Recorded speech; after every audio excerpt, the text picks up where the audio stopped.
ഹരേ കൃഷ്ണ. ജീവിതയാത്രയിലേക്ക് എല്ലാവർക്കും സ്വാഗതം. നമ്മൾ ഒരു മനുഷ്യായുസിൻ്റെ പല പ്രായത്തിൻ്റെ ഉള്ളിൽ നമ്മൾ മനസ്സിലാക്കേണ്ട കുറച്ച് കാര്യങ്ങളാണ് ഈ വീഡിയോ സീരീസിലൂടെ ചർച്ച ചെയ്തുകൊണ്ടിരിക്കുന്നത്. കഴിഞ്ഞ വീഡിയോയിൽ നമ്മൾ 0 മുതൽ 5 വയസ്സ് വരെയുള്ള കുട്ടികൾ ഉള്ള അച്ഛനമ്മമാർ അറിഞ്ഞിരിക്കേണ്ട കാര്യങ്ങളെക്കുറിച്ച് നമ്മൾ പഠിച്ചു. അതിൽ ഞാൻ പറഞ്ഞിരുന്നു, നല്ലൊരു സത്സന്താനം നമ്മൾ പറഞ്ഞാൽ കേൾക്കുന്ന കുട്ടികൾ അത് എല്ലാ അച്ഛനമ്മമാരുടെയും സ്വപ്നമാണ്.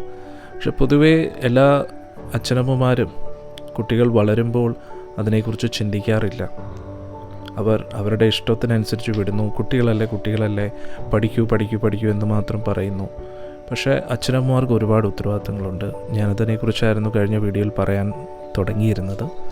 അപ്പോൾ അധികം ദൈർഘ്യമില്ലാത്ത വീഡിയോ ആണ് നമ്മൾ ചെയ്യുന്നത്, കാരണം എല്ലാവർക്കും കേൾക്കാനുള്ള സമയം കാണത്തില്ല. അതുകൊണ്ട് ചുരുക്കത്തിൽ നമ്മൾ പറയുകയാണ്.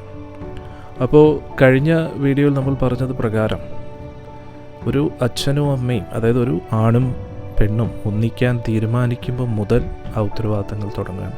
ഇന്നാരും അങ്ങനെ ചിന്തിക്കാറില്ലല്ലോ. അവരവരുടേതായിട്ടുള്ള ശാരീരിക സുഖത്തിന് വേണ്ടി മാത്രം ഒന്നിക്കുകയാണ്, കൂടുതലും അങ്ങനെയാണല്ലോ. പക്ഷേ ആ അച്ഛനും അമ്മയും ഒന്നിക്കുന്ന സമയത്ത് അതിലൂടെ വരുന്ന ആ സന്താനം, അപ്പോൾ ആ കുട്ടിയുടെ ജീവിതം, അതൊക്കെ നമ്മൾ ചിന്തിക്കേണ്ടതായിട്ടുണ്ട്.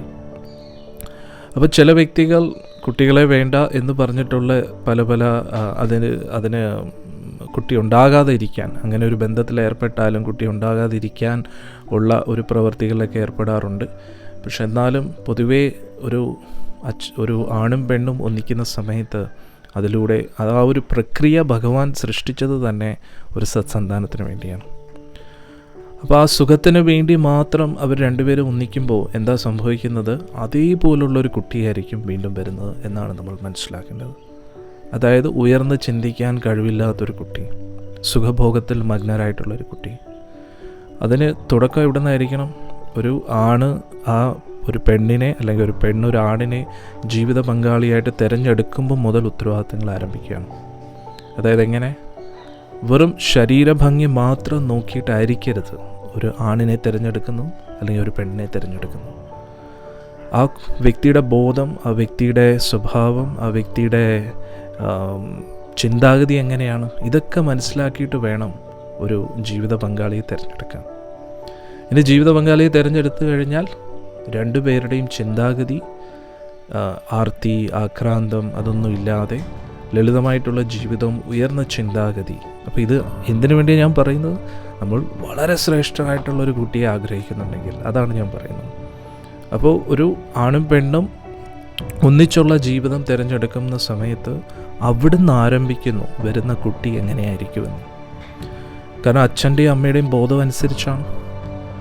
അതിനുശേഷം വിവാഹം കഴിഞ്ഞു എന്നിരിക്കുക, അത്രത്തോളം ചിന്തിക്കാനുള്ള പ്രായം ആ സമയത്ത് അനുവദിച്ചില്ല, ചിന്തിക്കാനുള്ള സമയം, അവസരം ലഭിച്ചില്ല, ഇങ്ങനെയൊക്കെയോ വിവാഹം കഴിച്ചു എന്നിരിക്കട്ടെ.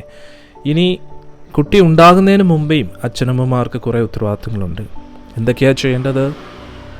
നമ്മൾ പൊതുവേ ഇന്നത്തെ ചില മോഡേൺ ജനറേഷനിലുള്ളവർ ചിലപ്പം കളിയാക്കും, ഇതെന്തുവാണ്, പ്രാർത്ഥനയിലൂടെയാണോ കുട്ടികളുണ്ടാകുന്നത്? തീർച്ചയായിട്ടും പ്രാർത്ഥനയിലൂടെയാണ്. നമ്മൾ മൃഗങ്ങൾ വരെ കുട്ടികളെ ജനിപ്പിക്കാറുണ്ട്. പക്ഷെ അത് മൃഗങ്ങളാണല്ലോ. അതിൻ്റെ അർത്ഥം ഒരു ജീവജാലങ്ങളെയും നമ്മൾ ഒരിക്കലും അപമാനിക്കുകയോ അവഗണിക്കുകയോ ചെയ്യരുത്. പക്ഷെ എന്നാലും മനുഷ്യ ശരീരം ലഭിച്ചതുകൊണ്ട് മാത്രം അതൊരു മനുഷ്യക്കുട്ടി ആവണമെന്നില്ലല്ലോ. ആ കുട്ടിയുടെ ബോധവും അതേപോലെ ആയിരിക്കണം. അപ്പോൾ അച്ഛനും അമ്മയും എന്തായിരിക്കണം ചെയ്യേണ്ടത്? ഒരുപാട് പ്രാർത്ഥനകൾ വേണം. അവർ രണ്ടുപേരും ഒന്നിക്കുന്നതിന് മുമ്പേ ഏറ്റവും കുറഞ്ഞത് 1 വർഷമെങ്കിലും പറ്റുമ്പോഴൊക്കെ ക്ഷേത്ര സന്ദർശനം നടത്തുകയും ഭഗവാന്റെ ശാസ്ത്രങ്ങൾ പഠിക്കുകയും തിരുനാമം ജപിക്കുകയൊക്കെ ചെയ്യണം. ഏറ്റവും പ്രധാനമായിട്ട് വെജിറ്റേറിയൻ ഡയറ്റ് ഫോളോ ചെയ്യണം. അപ്പോൾ നമ്മൾ വിചാരിക്കും ഇതൊക്കെ അപ്പോൾ ഒരു ഹിന്ദുത്വത്തിൻ്റെ റിലേറ്റഡ് ആയിട്ടുള്ള രീതിയല്ലേ എന്ന് നമ്മൾ വിചാരിക്കും. പക്ഷേ ഞാൻ എപ്പോഴും ഇതിനു മുമ്പേ ഉള്ള പല വീഡിയോസിലും ഞാൻ പറഞ്ഞിട്ടുണ്ട്, ഇതൊരു ഹിന്ദുത്വത്തിൻ്റെ മാത്രമല്ല. നമ്മൾ ചിലപ്പോൾ നോൺ വെജ് കഴിക്കുന്ന ആ കുടുംബത്തിൽ വളരുന്ന കുട്ടിക്കും നല്ല മാർക്സും ഒക്കെ ലഭിക്കുന്നുണ്ടായിരിക്കാം. പക്ഷെ ഞാൻ ആ ഒരു ബുദ്ധിയല്ല ഉദ്ദേശിക്കുന്നത്, ഒരു ഭൗതിക ബുദ്ധിയല്ല ഉദ്ദേശിക്കുന്നത്, ആത്മീയ ബുദ്ധിയാണ്. കാരണം വലിയ വലിയ സയൻറ്റിസ്റ്റും PhD ഹോൾഡേഴ്സും ഒക്കെ ഉണ്ട്. പക്ഷെ അവരെല്ലാവരും ഈ ലോകത്തിൻ്റെ നന്മയ്ക്ക് വേണ്ടി പ്രവർത്തിക്കുന്നവരാണോ? അല്ല. അപ്പോൾ ഈ ലോകത്തിന് ഒരു വലിയൊരു മാറ്റം സൃഷ്ടിക്കാൻ കഴിയുന്ന ഒരു ഉയർന്ന വ്യക്തിയെ നമ്മുടെ സന്താനമായിട്ട് നമുക്ക് ലഭിക്കണമെങ്കിൽ അതിന് തീർച്ചയായിട്ടും നമ്മൾ കഴിക്കുന്ന ഭക്ഷണം, നമ്മളുടെ ഓരോ ചിന്താഗതി, ഓരോ പെരുമാറ്റം, അതെല്ലാം അതിനൊരു ഭാഗമായിട്ട് മാറും. ഇതുമായിട്ട് ബന്ധപ്പെട്ട് ഇനിയും അടുത്ത വീഡിയോയിൽ നമുക്ക് കൂടുതൽ കാര്യങ്ങൾ ചർച്ച ചെയ്യാം. ഹരേ കൃഷ്ണ.